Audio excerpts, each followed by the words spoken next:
So yesterday we were talking about the heating effect of current और उसके हम aspects पढ़ रहे थे और उसके अंदर हमने क्या देखा कि अगर एक लैंप को एक वायर के थ्रू करंट दिया जाता है तो जो वायर जो करंट सप्लाई कर रही है वो गर्म नहीं होती, लेकिन जो हमारा फिलामेंट होता है लैंप का वो गर्म हो जाता है और फिलामेंट गर्म होकर के वो लाइट एमिट करता है। ऐसा क्यों होता है? क्योंकि जो वायर होती है जिसके थ्रू करंट लैंप को दिया जा रहा है वो वायर का रेजिस्टेंस बहुत कम होता है as compare to the filament of the lamp. तो लैंप का फिलामेंट ऐसे मटेरियल से बनाया जाता है जिसका जिसकी रेजिस्टेंस ज्यादा हो। और हमारे पास जो हीटिंग इफेक्ट होता है तो H जो था वो I² RT। तो ये था हमारे पास हीट की वैल्यू। क्योंकि करंट दोनों में वायर में और फिलामेंट में सेम जा रहा है, सेम टाइम के लिए वो चल रहा है, तो इसका मतलब हीट जो है वो डायरेक्टली प्रोपोर्शनल होगी रेजिस्टेंस के। तो इसका मतलब जिसकी रेजिस्टेंस ज्यादा होगी उसके अंदर हीट ज्यादा प्रोड्यूस होगी। तो फिलामेंट ऑफ द लैंप की रेजिस्टेंस ज्यादा होती है इसलिए उसके अंदर हीट भी ज्यादा प्रोड्यूस होती है। Now comes the second aspect, that is electric iron. Sorry, let me write it again.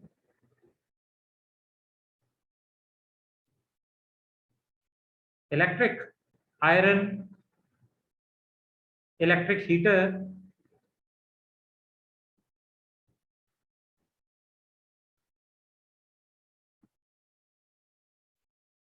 electric iron, electric heater or heating rod, heater rod,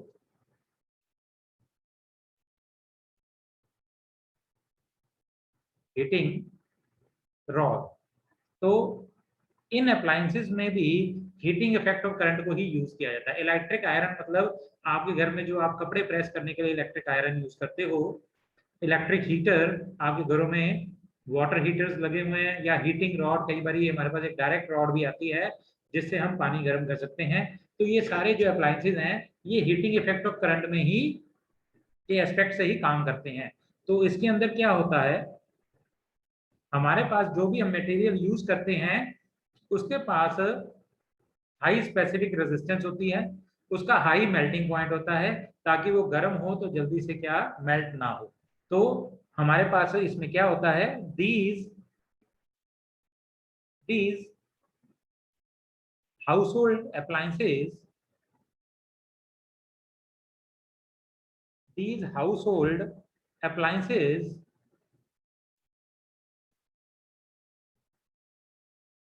are made up of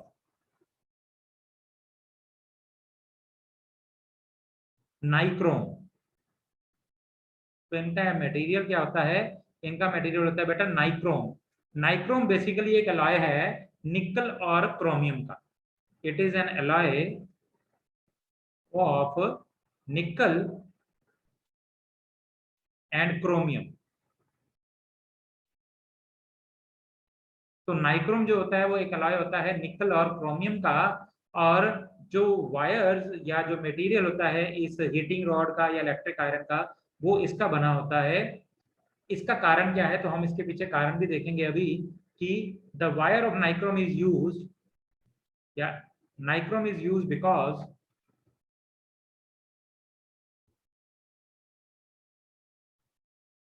nichrome is used because, क्योंकि उसमें क्या ऐसी बात है कि nichrome को use किया जाता है। उसका पहला एस्पेक्ट है, let me write it as A. तो सबसे पहले क्या है, it has a high value of specific resistance.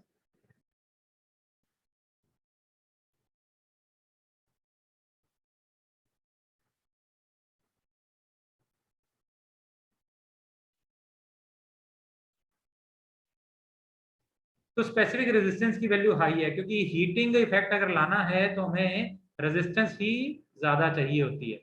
तो it has a high value of specific resistance, it's melting point is high.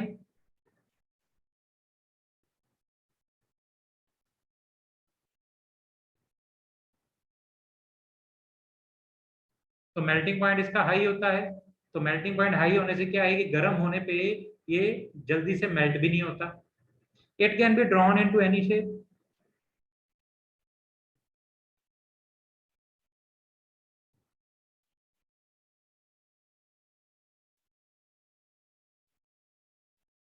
तो यू हैव सीन दैट कि जो iron की रॉड होती है, जो हीटिंग रॉड होती है, वो आपने देखा होगा, it is in the form of a helix. तो हेलिकल शेप में होती है, तो इसको नाइक्रोम से बनाया जाता है क्योंकि वो बहुत आसानी से किसी भी शेप में ढाला जा सकता है। तो it is not oxidize easily.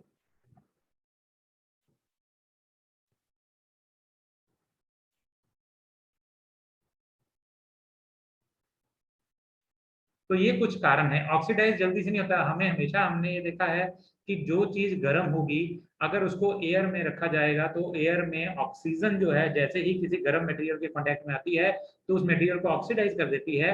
तो नाइक्रोम के साथ ऐसा नहीं होता, वो जल्दी से ऑक्सीडाइज नहीं होता। और ऑक्सीडेशन जो है वो क्या करती है, लाइफ को रिटार्ड ही करती है, कम करती है मटेरियल की। तो अल्टीमेटली नाइक्रोम हमारा ऑक्सीडाइज नहीं होता है और इसकी वजह से हम नाइक्रोम को यूज करते हैं। तो इसका मतलब हमारे पास इससे क्या होता है, the above set instrument has a high power.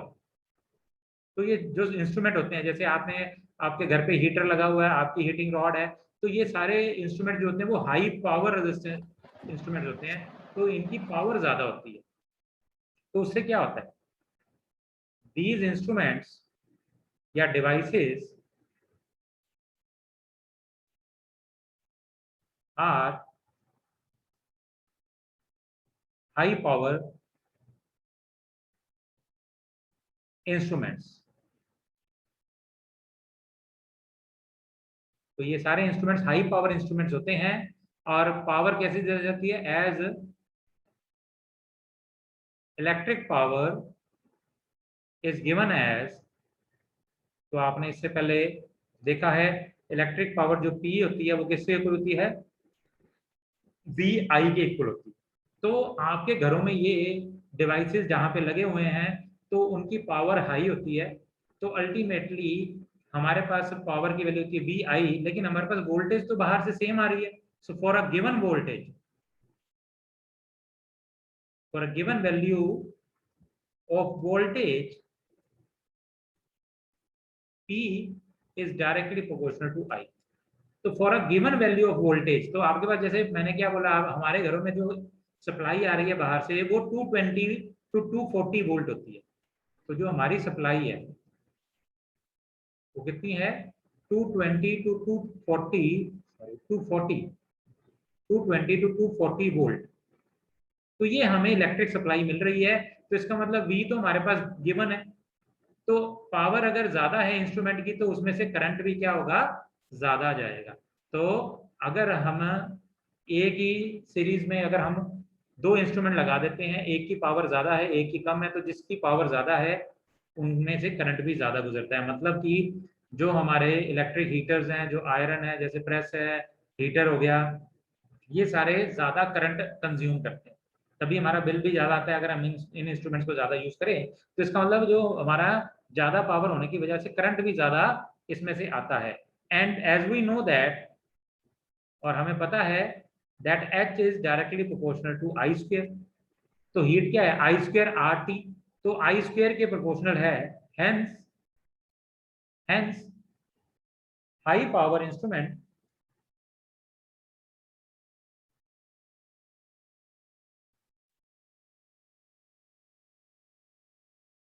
Hence high power instruments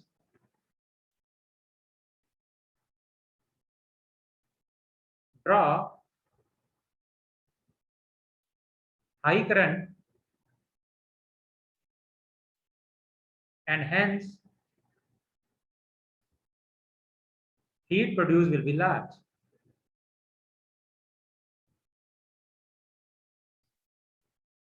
तो इन इंस्ट्रूमेंट्स में से करंट ज्यादा गुजरता है और ज्यादा करंट गुजरने के कारण ही ये हीट भी ज्यादा प्रोड्यूस करते हैं, इसीलिए इनको गर्म करने के लिए काम लिया जाता है। तो इलेक्ट्रिक आयरन, इलेक्ट्रिक हीटर और हीटिंग रॉड इस तरह से हमारा हीटिंग इफेक्ट ऑफ करंट के ऊपर बेस्ड है। ऐसे ही वर्किंग ऑफ इलेक्ट्रिक बल्ब भी हमारा, तो इसका एक और एस्पेक्ट है। Working of electric bulb.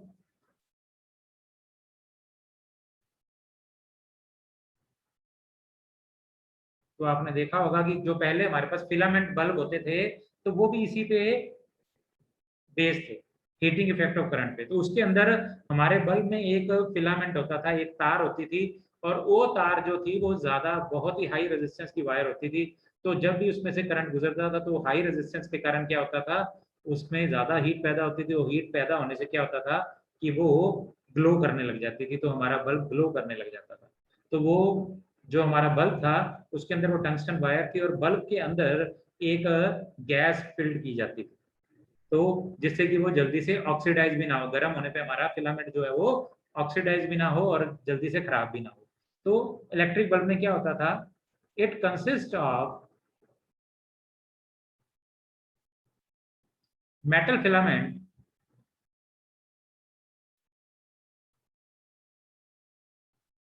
of fine wire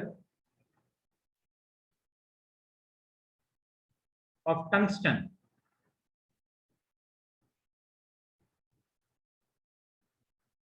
fine wire of tungsten enclosed in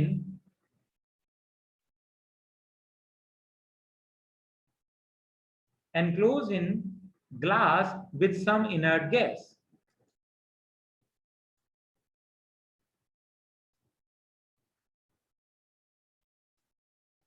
तो हमारा जो इलेक्ट्रिक बल्ब होता था उसके अंदर एक टंगस्टन की वायर होती थी, और वो एक ग्लास बल्ब में बंद होती थी, जिस बल्ब के अंदर क्या होता था, एक इनर्ट गैस भी फिल की जाती थी at suitable temperature, sorry pressure,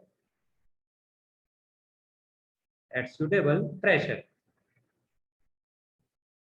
एक सुटेबल प्रेशर पे की जाती थी। द मेटल फिलामेंट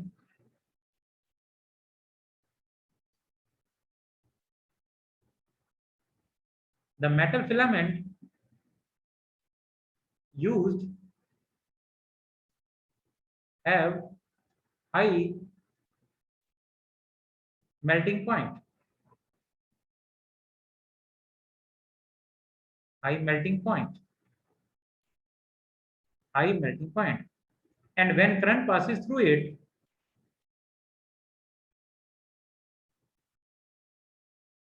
जब उसमें से करंट गुजरता था तो वो क्या होता था, it gets heated up,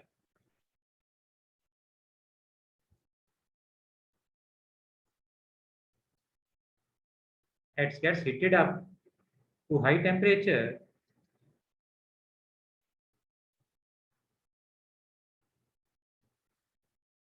and becomes white hot.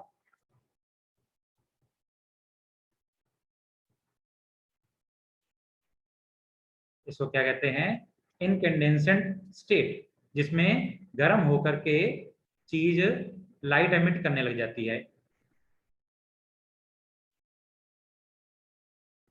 Incandescent state, तो हमारी जो फिलामेंट होती है वो इनकैंडेसेंट स्टेट में चली जाती है, एक ऐसी स्टेट जहां पर इतनी गर्म हो जाती है वो फिलामेंट कि वो लाइट एमिट करना शुरू कर देती है, एंड स्टार्ट्स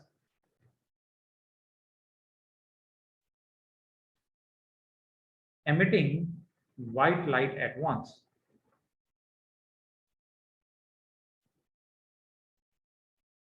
तो ये है हमारा working of a electric bulb. Similarly एक और इसका एस्पेक्ट है, that is the last aspect, that is working of fuse wire. Working of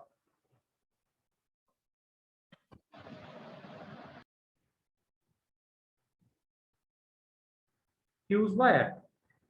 तो फ्यूज वायर एक ऐसा फ्यूज, अगर आपने कभी देखा हो आपके घर में फ्यूज लगे होते हैं, आजकल एमसीबीज आ गए हैं, तो एमसीबीज क्या होते हैं, मेन सर्किट ब्रेकर उनको कहा जाता है। इससे पहले फ्यूज भी यूज हुआ करते थे। तो फ्यूज वायर कई जगह पे यूज होती है। तो फ्यूज वायर क्या करती है, फ्यूज वायर को हम कोई भी सर्किट के अंदर सीरीज में लगाते हैं। अगर सर्किट में कोई भी करंट जो है, हाई वैल्यू ऑफ करंट आ जाती है, तो पहले फ्यूज लगा होता है, उसके बाद हमारे डिवाइसेस लगे होते हैं, और किसी भी हाई वैल्यू ऑफ करंट से वो फ्यूज हमारे डिवाइसेस को बचाता है। कैसे बजाता है कि अगर high value of current circuit में आता है तो पहले फ्यूज वायर से वो गुजरता है। फ्यूज वायर एक पतली वायर होती है जिसका रेजिस्टिविटी तो हाई होती है लेकिन उसका मेल्टिंग पॉइंट कम होता है। तो हीटिंग अगर पैदा करनी थी जैसे इलेक्ट्रिक आयरन या रॉड में, तो रेजिस्टिविटी भी हाई थी और मेल्टिंग पॉइंट भी हाई था। लेकिन यहाँ पर क्या है, इस वायर की रेजिस्टिविटी तो हाई है लेकिन वहीं पे मेल्टिंग पॉइंट लो है। तो रेजिस्टिविटी हाई होने के कारण क्या होगा, इसके अंदर हीट ज्यादा पैदा होगी और जैसे ही हीट ज्यादा पैदा होगी इसकी मेल्टिंग पॉइंट लो होने की वजह से ये मेल्ट कर जाएगी और वायर वो मेल्ट होने से क्या होगा, वायर वो टूट जाएगी। उसी वायर के थ्रू तो पूरा सर्किट जुड़ा हुआ था, तो वायर टूट जाने से हमारा सर्किट भी ब्रेक हो जाएगा और ये हाई वैल्यू ऑफ करंट जो है वो हमारे डिवाइसेस को जाकर के खराब नहीं करेगा। हर एक डिवाइस में बेटा रेजिस्टेंस लगा हुआ है, तो अगर ज्यादा करंट आएगा तो हीट भी डिवाइसेस में ज्यादा पैदा होगी। तो एक सर्टेन वैल्यू ऑफ करंट को ही अलाउ करता है fuse.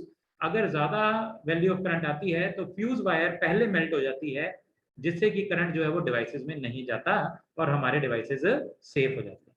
So fuse wire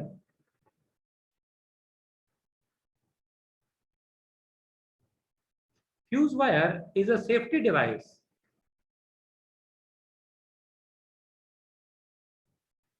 Fuse wire is a safety device generally prepared from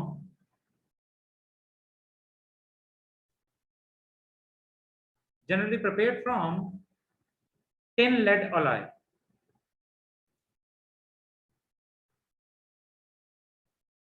tin lead alloy जिसमें कि 63% जो है वो टिन और इस alloy में 37% जो है वो लेड यूज किया जाता है। तो लेड और टिन का एलॉय होता है fuse wire.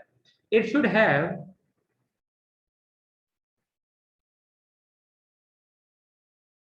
High resistivity,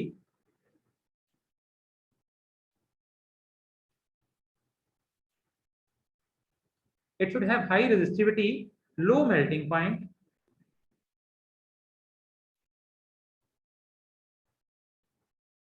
and suitable current rating. suitable current rating मतलब कि करंट रेटिंग का मतलब कि वो वैल्यू ऑफ करंट जो ये मैक्सिमम अपने अंदर से पास करवा सकती है। तो सुटेबल करंट रेटिंग का मतलब कि हमारे डिवाइस के हिसाब से होना चाहिए कि ऐसा ना हो कि ये करंट, इसका तो करंट की वैल्यू ज्यादा करा सकती है और उतने पे तो हमारा डिवाइस ही खराब हो जाता हो। तो हमारी फ्यूज वायर की सुटेबल करंट रेटिंग की भी हमारे को जरूरत है। तो ये करंट रेटिंग देखकर ही हम इसको सर्किट में यूज करेंगे। So fuse wire is connected in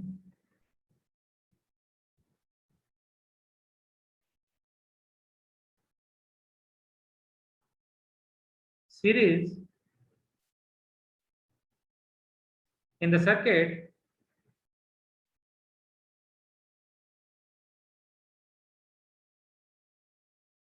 and protects the circuit from high current. If strong current means high current. If strong current flows, the fuse wire melts away, causing the breakage, causing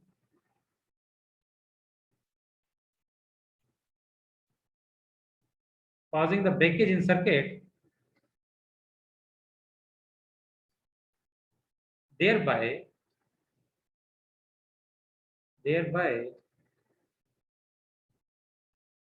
saving devices from being damaged.